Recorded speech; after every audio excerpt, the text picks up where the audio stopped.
بسم الله الرحمن الرحيم وقال الملك ائتوني به أستخلصه لنفسي فلما كلمه قال إنك اليوم لدينا مكين أمين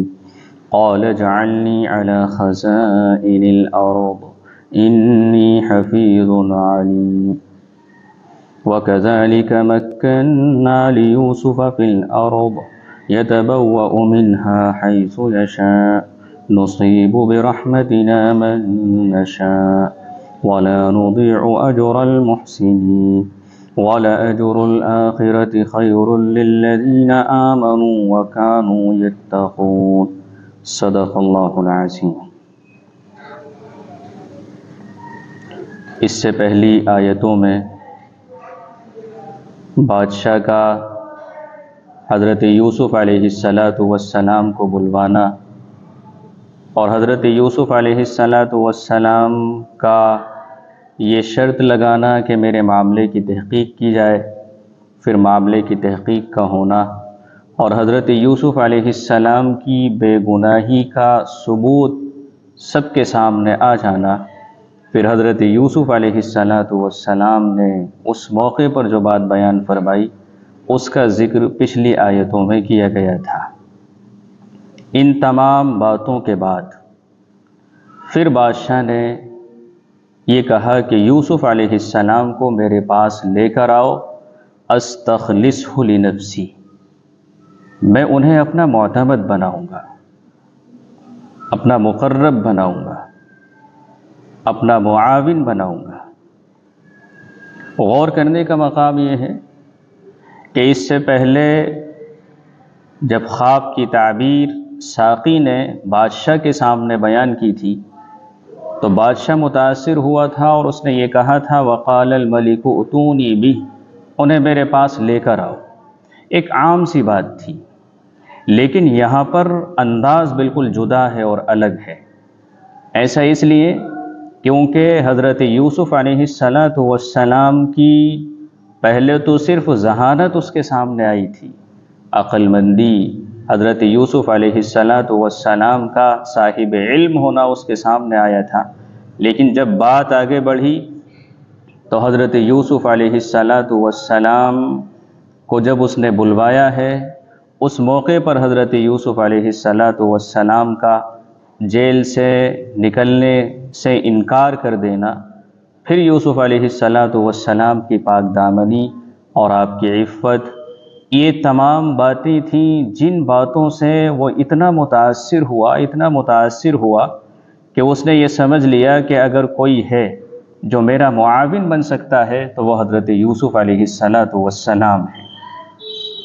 پھر آگے فرمایا ہے فلما کلمہ، حضرت یوسف علیہ السلام آ گئے اور گفتگو ہوئی، یعنی بادشاہ کی اور حضرت یوسف علیہ السلام کی گفتگو ہوئی۔ یہ گفتگو کیا تھی؟ قرآن نے اس کو تو بیان نہیں کیا ہے، کیا آپس میں باتیں ہوئیں، لیکن ابھی بادشاہ نے دیکھا نہیں تھا حضرت یوسف علیہ السلام کو، ابھی تو ان کے کمالات، ان کی پاک دامنی، ان کی بلند کرداری بن دیکھے اس کے سامنے واضح ہوئی تھی، لیکن جب ملاقات ہوئی ہے، ملاقات کا اثر بادشاہ پر بہت گہرا ہوا ہے۔ حضرت یوسف علیہ السلام اللہ کے نبی ہیں، اور نبی کا جو کلام ہوتا ہے وہ کلام بہت زیادہ مؤثر ہوتا ہے، وہ دلوں کو اپنا اسیر بنا لیتا ہے، گہرا اثر وہ دلوں پر چھوڑتا ہے۔ ہم سب بہت اچھی طرح سے جانتے ہیں کہ مشرکین مکہ نے حج کے موسم جب آیا تھا تو راستوں میں اور چوراہوں پر، مکہ مکرمہ میں آنے والے راستوں پر لوگوں کو بٹھا دیا تھا اور یہ کہلوا دیا تھا کہ جب کوئی آئے باہر سے تو اس سے یہ کہہ دینا کہ دیکھو مکہ میں ایک محمد نام کے شخص ہیں، ان کی بات نہ سننا، کیونکہ جو ان کی بات سنتا ہے وہ ان کا ہو جاتا ہے۔ اس لیے روایات کے اندر آتا ہے کہ ایسے واقعات بھی پیش آئے کہ لوگوں نے اپنے کانوں میں روئی ٹھونس لی اس ڈر سے کہ کہیں ایسا نہ ہو محمد صلی اللہ علیہ وسلم کا کوئی جملہ ہمارے کانوں میں پڑ جائے اور وہ ہم پر اثر کر جائے۔ تو نبی کا کلام مؤثر ہوتا ہے۔ ابھی تک تو بادشاہ یہ کہہ رہا تھا کہ میں تمہیں معتمد بناؤں گا، خاص بناؤں گا، لیکن جب گفتگو ہوئی ہے، گفتگو سے اتنا متاثر ہوا، اور زیادہ فضل، کمال، صلاحیت حضرت یوسف علیہ السلام کی اس کے سامنے ظاہر ہوئی کہ وہ یہ کہہ اٹھا انک الیوم لدینا مکین امین، آج سے ہمارے پاس تمہارا بڑا مرتبہ ہوگا اور تم پر پورا بھروسہ کیا جائے گا۔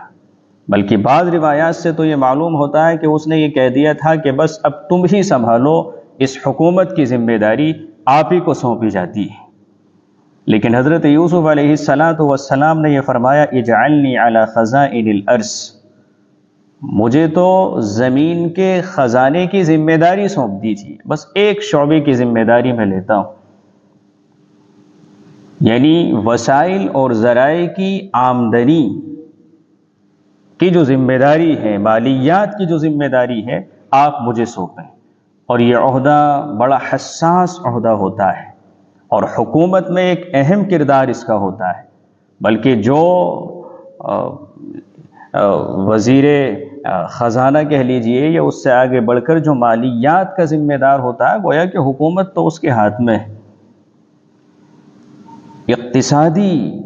اکنامک پورا نظام، پورا سسٹم میرے ہاتھ میں آنا چاہیے، اور یہ وہ چیز ہے جو حضرت یوسف علیہ السلام نے پرکھ لی تھی مصر میں رہتے ہوئے۔ آپ نے یہ بات جان لی تھی کہ بڑا بگاڑ مصر کے اندر یہیں سے ہو رہا ہے، اور سچی بات یہ ہے کہ بگاڑ یہیں سے ہوتا ہے، یہیں سے سسٹم بگڑتا ہے، اور پھر اخلاق بگڑتے ہیں، پھر لوٹ مار ہوتی ہے، پھر رشوتیں عام ہوتی ہیں، پھر بھوکمری ہوتی ہے، پھر قتل کیے جاتے ہیں، پھر زناکاری ہوتی ہے۔ یعنی جب اقتصادی نظام بگڑ جاتا ہے، فساد اس میں آ جاتا ہے، کرپشن اس میں آ جاتا ہے، تو پھر دنیا کے اندر جرائم وجود میں آتے ہیں، اور ہم اس دور میں اچھی طرح سے اس کو محسوس کر سکتے ہیں۔ تو حضرت یوسف علیہ السلام نے یہ فرمایا کہ آپ مجھے مالیات کی ذمہ داری سونپی، اور یہ بات ذہن میں رہے کہ حضرت یوسف علیہ السلام نے جو اس منصب کو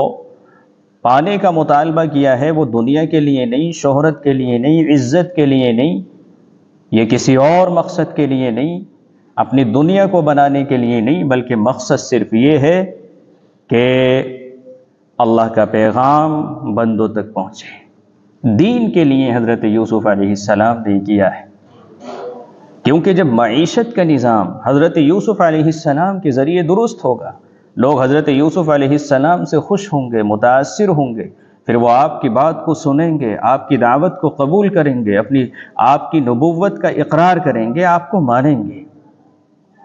انبیاء علیہم السلام جو عہدے اور منصب ان کو ملتے ہیں، ان کی چاہت کبھی اس سے دنیا نہیں ہوتی ہے، بلکہ دین کا قیام اور دین کی سربلندی اور دین کو اس زمین پر نافذ کرنا، یہ ان کا مقصد ہوتا ہے۔ پھر حضرت یوسف علیہ السلام نے فرمایا انی حفیظ علیم، یقین رکھیے مجھے حفاظت کرنا خوب آتا ہے، اور میں علم بھی رکھتا ہوں۔ دو چیزیں حضرت یوسف علیہ السلام نے یہاں پر ذکر کی، ایک حفیظ اور ایک علیم۔ اور کسی بھی ذمہ داری کو سنبھالنے کے لیے، کسی بھی عہدے کو سنبھالنے کے لیے ان دو چیزوں کا ہونا ضروری ہے، ایک امانت اور ایک صلاحیت۔ کسی کے پاس کسی عہدے کو سنبھالنے کی صلاحیت تو ہے، مگر وہ امانت دار نہیں ہے، تو وہ کما حقہ اس عہدے کی ذمہ داری کو نہیں نبھا سکتا ہے۔ یہ کسی کے پاس امانت داری ہے مگر اس عہدے کو سنبھالنے کی صلاحیت نہیں ہے، تو نہیں سنبھلے گی، کام نہیں بنے گا، چاہے وہ کوئی سا بھی عہدہ ہو۔ کوئی مدرسے کا معتمم ہے، کوئی مسجد کا متولی ہے، کوئی گاؤں کا پردھان ہے، کوئی چیئرمین ہے، کوئی اور آگے بڑھ کر مسجد کا امام ہے، ایک مسجد کا مؤذن ہے، گھر کا ایک ذمہ دار ہے۔ جو بھی ذمہ داریاں اور عہدے اور منصب ہیں، جتنے بھی جس شعبے سے بھی تعلق رکھتے ہیں، ان کے اندر جو دو چیزوں کا ہونا ضروری ہے، ایک اس کام کو کرنے کی صلاحیت، اور دوسرا اس کے اندر امانت داری۔ اگر یہ چیزیں نہیں ہوں گی تو پھر وہ بگاڑ کا شکار ہوگا اور پھر وہ ذمہ داری صحیح طریقے سے ادا نہیں ہوگی. نتیجہ یہ ہوگا کہ اس میں خیانت سے بھی کام لیا جائے گا، دوسروں کے حقوق کو مارا بھی جائے گا، پھر کام صحیح طریقے سے ہوگا نہیں. اس لیے ہم دیکھتے ہیں کتنے لوگ ہیں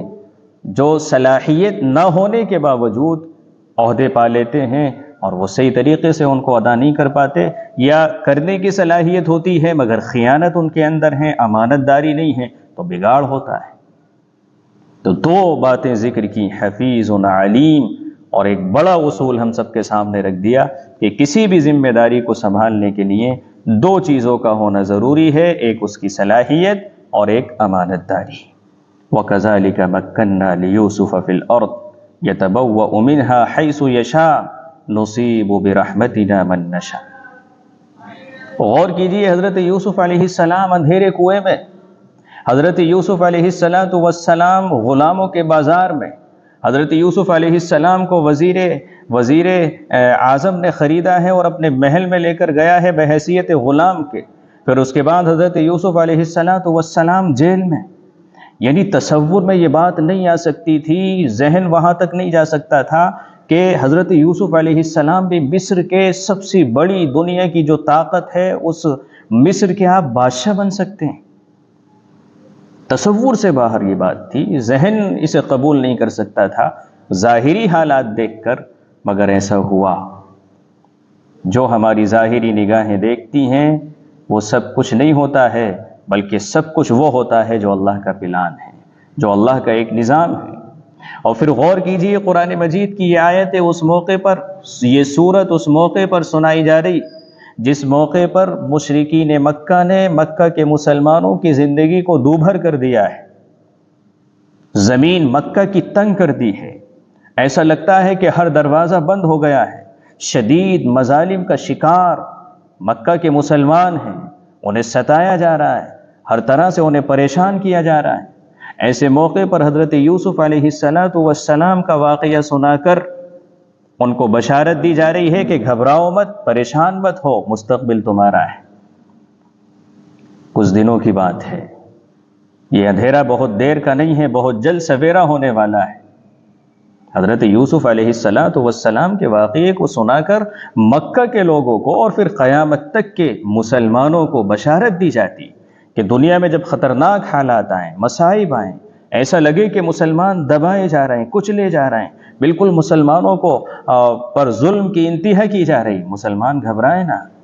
بہت جلد سویرا ان کا ہوگا. وَكَذَلِكَ مَكَّنَّا لِيُوسُفَ فِي الْأَرْضِ. حضرت یوسف علیہ السلام کو اللہ تبارک و تعالیٰ نے اقتدار عطا فرما دیا، آزادی ان کو عطا فرما دی، اور ایسا اقتدار عطا کیا کہ وہ اس میں جہاں چاہیں رہیں.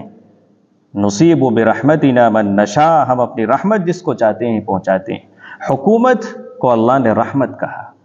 حکومت زحمت نہیں ہے، بری چیز نہیں ہے.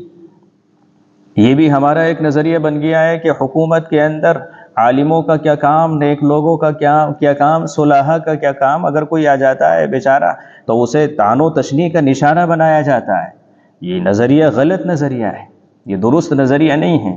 حکومت بری چیز نہیں ہے، اقتدار بری چیز نہیں ہے، لیکن جب یہ نااہلوں کے پاس پہنچ جاتا ہے، ناہنجاروں کے پاس پہنچ جاتا ہے، جب یہ ان کے پاس پہنچتا ہے جو صرف اپنا فائدہ چاہتے ہیں، اپنی تجوریاں بھرنا چاہتے ہیں، اپنا خزانہ، اپنا بینک بیلنس، اپنی خواہشات پوری کرنا چاہتے ہیں، انہیں کوئی مطلب نہیں ہے لوگوں سے اور لوگوں کے حقوق سے،